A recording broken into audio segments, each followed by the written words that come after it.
जय हिंद दोस्तों, कैसे हैं आप लोग। तो आज हम बात करने वाले हैं साल 2016 में आई एक slasher film all girls weekend के बारे में। दोस्तों, फिल्म की स्टार्टिंग में हमें एक माँ दिखाई जाती है जो अपनी जख्मी बेटी को लेके वहां से बाहर निकल रही थी। तभी वो देखती है कि उसकी बेटी जिंदा नहीं बच सकती, तो वो उसे जमीन पे लेटा देती है। तभी उसे जंगलों से एक डिमोनिक आवाज आती है जो उसे कहती है कि वो अपनी बेटी को मार डाले। उस आवाज को सुन के वो औरत एक पत्थर उठाती है और अपनी बेटी को मारने ही वाली होती है, लेकिन वो ये नहीं कर पाती। वो उस आवाज से कहती है कि वो उसका पीछा छोड़ दे और वो अपनी बेटी को बिल्कुल नहीं मारने वाली। तभी वो डिमोनिक आवाज उसे कन्विंस करने की कोशिश करती है, तो वो औरत मान जाती है और एक पत्थर उठा के अपनी बेटी के मुंह पे मारती है, जिससे उसकी मौत हो जाती है। फिर हमें एक घर दिखाया जाता है जहाँ पे 3 लड़कियां होती हैं जो कि हाई स्कूल फ्रेंड्स थी। इन लड़कियों के नाम होते हैं जेम, स्टेफनी और डैनियला। ये सभी हाई स्कूल फ्रेंड्स थे और इन्होंने वीकेंड पे एक ट्रिप पे जाने का प्लान किया था। इन्होंने अपनी दोस्त नैन्सी को भी बुलाया था जो आने में 4 घंटे लेट हो गई थी। डैनियला उन दोनों से कहती है कि उसे लगता है कि नैन्सी अब भी नहीं बदली होगी, वो अब भी वैसी ही अड़ियल और जिद्दी होगी।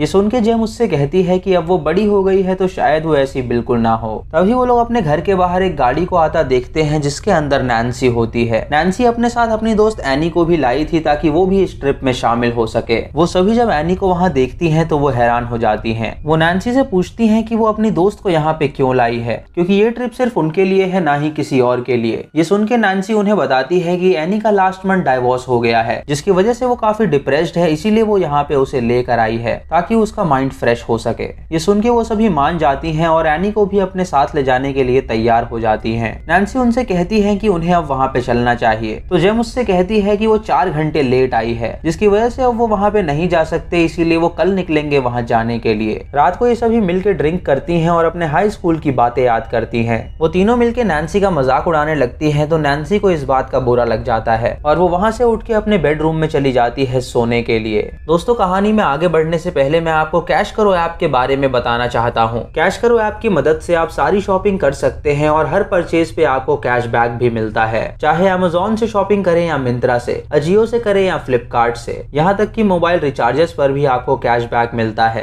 कैश करो ऐप को यूज करना बहुत ईजी है। बस डिस्क्रिप्शन या पिन कमेंट में दिए गए लिंक पे क्लिक करके आप कैश करो ऐप को डाउनलोड करें और साइन अप करते ही आपको 25 रुपए मिल जाएंगे। आप इस ऐप को प्ले स्टोर से भी डाउनलोड कर सकते हैं, जहां साइन अप करते हुए आप हमारा कोड रेंजर25 जरूर डालिएगा, जिससे आपके अकाउंट में तुरंत 25 रुपए आ जाएंगे। फिर किसी भी वेबसाइट को सिलेक्ट करें और ऑरेंज बटन पे क्लिक करें, जिससे आप उसी वेबसाइट पे आ जाएंगे। बस जैसे ही आप रेगुलरली शॉपिंग करते हैं वैसे ही शॉपिंग कीजिए, प्रोडक्ट को कार्ट में ऐड कीजिए और पेमेंट करने के बाद आप कैश करो में माई अर्निंग सेक्शन चेक कर सकते हैं। जब आपका कैशबैक कंफर्म हो जाएगा तो आप सीधा उसे अपने अकाउंट में भी ट्रांसफर कर सकते हैं, या तो आप उसे अमेज़न गिफ्ट वाउचर में भी कन्वर्ट कर सकते हैं। तो देर किस बात की, कैश करो ऐप अभी डाउनलोड कीजिए और घर बैठे पैसे कमाएं। दोस्तों, अब बढ़ते हैं कहानी की ओर। रात को नैन्सी को नींद नहीं आती तो वो बाहर आ जाती है स्मोकिंग करने के लिए। तभी एनी उसके पास आके उससे पूछती है कि उसके दोस्त उसे पसंद क्यों नहीं करते। ये सुन के नैन्सी उसे बताती है कि वो स्कूल के टाइम पे काफी मीन हुआ करती थी, इसीलिए उसकी दोस्त शायद उसे अभी तक पसंद नहीं करते। एनी उससे पूछती है कि डैनियला को उससे इतनी प्रॉब्लम क्यों है, तो वो उसे बताती है कि स्कूल टाइम में डैनियला बहुत मोटी हुआ करती थी और हम सभी लड़कियां मिलके उसे बहुत चिढ़ाती थी, लेकिन स्कूल से निकलने के बाद उसने अपने आप पे काम किया और वो पतली हो गई। अगली सुबह उठ के ये ट्रिप पे जाती हैं जहाँ ये खूब एडवेंचर्स करती हैं। जब ये लोग वहाँ से वापस आती हैं तो इन्हें एक गाइड काउंटर मिलता है। जेम उस काउंटर पे एक ब्रोशर देखती है जिसमें उस जंगल के बारे में लिखा हुआ था। उसमें लिखा था कि इस जंगल में एक रूइंस है जो कि शापित है और जो कोई भी यहाँ आता है वो कभी वापस नहीं जा पाता। ये पढ़ के जेम को बहुत अजीब लगता है, लेकिन वो उसे नजरअंदाज कर देती है। तभी नैन्सी उनसे कहती है कि अब वो कहाँ पर जाएंगे, तो डैनियला उनसे कहती है कि वो एक जगह जानती है जहाँ पे वो जा सकते हैं। डैनियला उन्हें कार में बैठा के जंगल के साइड में ले जाती है और उनसे कहती है कि इस जंगल के अंदर एक रूइंस है जहाँ पे काफी अच्छी लोकेशन है, जिसे देख के वो सभी खुश हो जाएंगे। ये सुन के वो सभी उसकी बात मान लेते हैं और वहाँ जाने के लिए निकल जाते हैं। वो बहुत देर तक उस जंगल में चलते हैं, लेकिन वो रूइंस उन्हें नहीं मिलते। तभी वो सभी एक जगह बैठ के आराम करते हैं और बातें करते हैं। तभी स्टेफनी को वहाँ पे किसी का कटा हुआ मांस दिखता है, जिसे देख के वो डर जाती है। ये देख के वो अपनी दोस्तों को ये बताती है तो वो सब भी डर जाती हैं। उन्हें लगता है कि ये किसी जानवर का मांस है, तो वो उसे नजरअंदाज करके वहाँ से चली जाती हैं। तभी हम देखते हैं कि उस मांस के पास किसी का जूता पड़ा हुआ है, जिससे हमें पता चलता है कि ये किसी जानवर का नहीं बल्कि इंसान का मांस है। वो लोग चलते हुए अपनी डेस्टिनेशन पे पहुंच जाते जाते हैं और उसे देख के वो लोग काफी खुश होते हैं क्योंकि वो जगह काफी सुंदर थी। उसके बाद वो लोग फैसला करते हैं कि वो लोग वहां से निकल जाएंगे और जब वो 1 घंटे चलने के बाद आते हैं तो देखते हैं कि वो फिर उसी जगह पर आ गए हैं, यानी कि वो लोग सर्कल में घूम रहे थे। ये देख के उन्हें बहुत अजीब लगता है क्योंकि वो लोग बिल्कुल सही रास्ते पे जा रहे थे और वो दोबारा इस जगह पे कैसे आ सकते थे। जेम मदद बुलाने के लिए अपना फोन ट्राई करती है लेकिन उसका फोन स्विच ऑफ होता है। वो अपने फोन को स्टार्ट करने की कोशिश करती है लेकिन उसका फोन स्टार्ट नहीं होता। ये देख के सभी अपने फोन से ट्राई करते हैं लेकिन सभी के फोन बंद थे। ये देख के वो सब फैसला करते हैं कि वो दोबारा यहाँ से बाहर निकलने की कोशिश करेंगे और जब वो आगे बढ़ते हैं तो एनी का पैर फिसल जाता है और वो गिर जाती है, जिसकी वजह से एक लकड़ी उसके पैर के आर पार हो जाती है।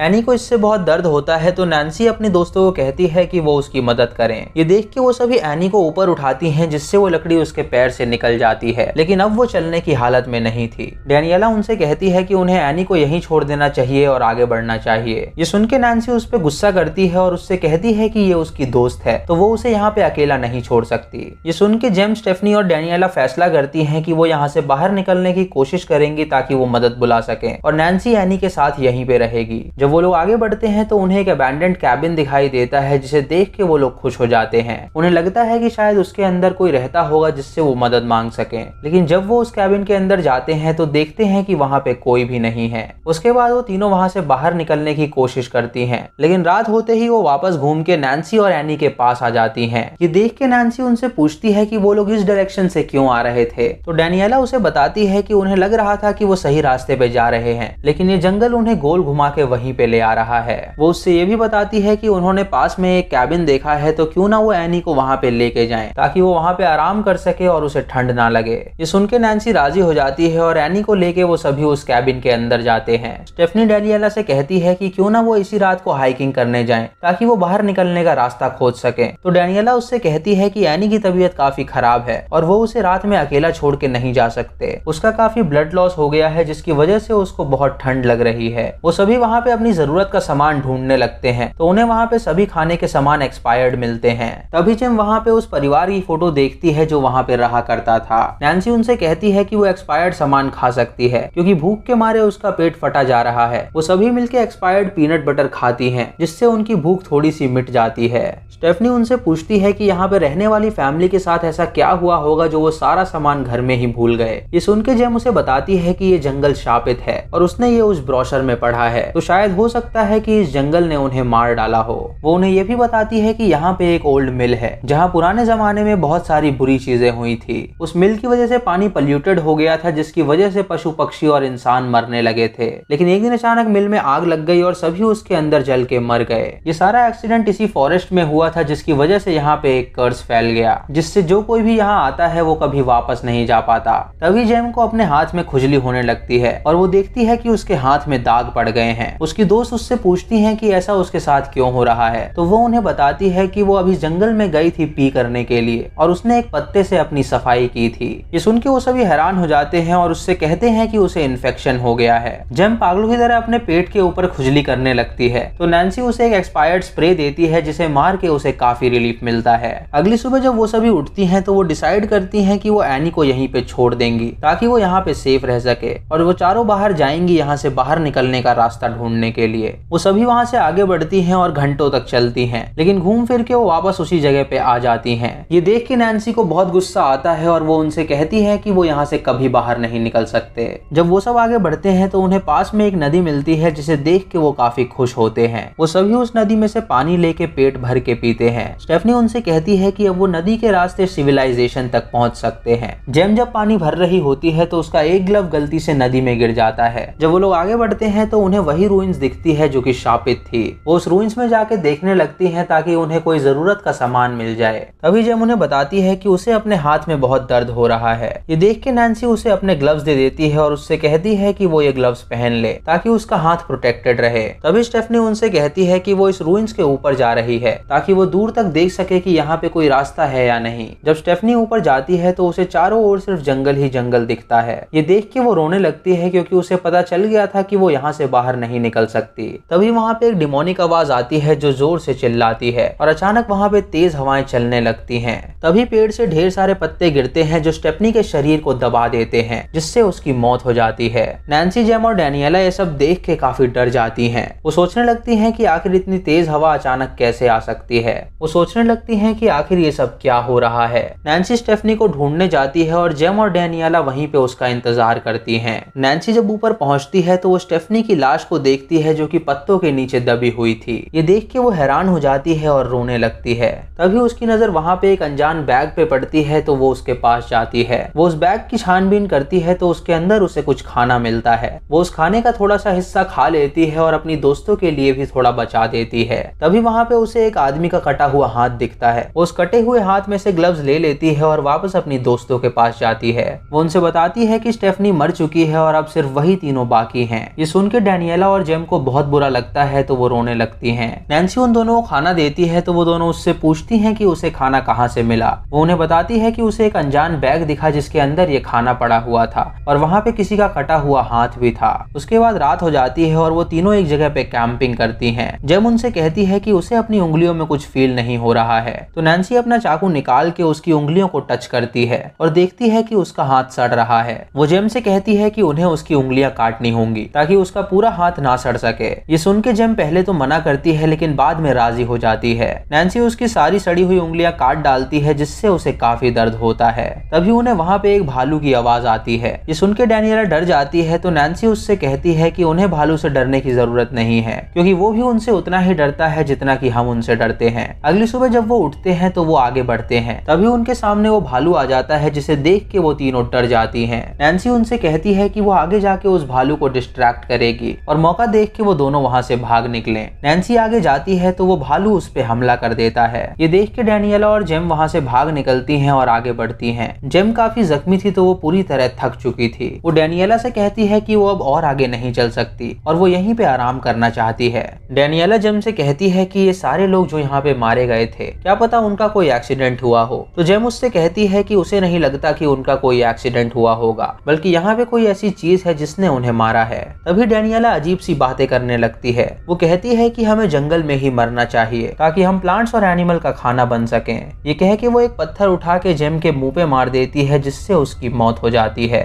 उसके बाद वो अपने बैग से आरी निकाल के जेम का गला काट डालती है और उसके गले को हवा में लटका के फॉरेस्ट से कहती है कि उसे यही चाहिए था ना, तो उसने अब उसे ये दे दिया है तो अब वो उसे यहाँ से जाने दे। जब वो बाहर निकलने के लिए आगे बढ़ती है तो वो देखती है कि वो फॉरेस्ट उसे जाने नहीं दे रहा है। तभी उसके सामने नैन्सी आ जाती है जो अभी जिंदा थी। वो नैन्सी से पूछती है कि वो जिंदा कैसे बची तो नैन्सी उसे बताती है कि उसने उस बेर को अपने चाकू से मार डाला इसीलिए वो जिंदा बच गई। नैन्सी उससे पूछती है कि उसके कपड़ों पे ये खून क्यों है तो वो उसे झूठ कहती है कि एक बेयर ने उन पे हमला किया था जिसमें जेम मारी गई और वो वहाँ से भाग निकली। वो नैन्सी से अपना चाकू मांगती है तो नैन्सी उसे अपना चाकू दे देती है। तभी वो उससे उस पे हमला करने वाली होती है लेकिन नैन्सी उसका हाथ पकड़ लेती है और एक पत्थर उसके सर पे मारती है जिससे वो बेहोश हो जाती है। जब डैनियला की आंखें खुलती हैं तो वो अपने आप को बंधा पाती है। नैन्सी उससे पूछती है कि उसने उसे मारने की कोशिश क्यों की तो डैनियला उसे बताती है कि वो उनका दूसरा ग्रुप है जिसे वो यहाँ पे लाई है। वो पहले अपने कॉलेज दोस्तों को भी यहाँ पे ला चुकी है और जिनकी भी लाशें उन्हें यहाँ पे मिली है वो उसके दोस्तों की ही थी। ये जंगल शापित है और ये किसी को यहाँ से बाहर नहीं निकलने देता जब तक वो उसकी बात मान ना ले।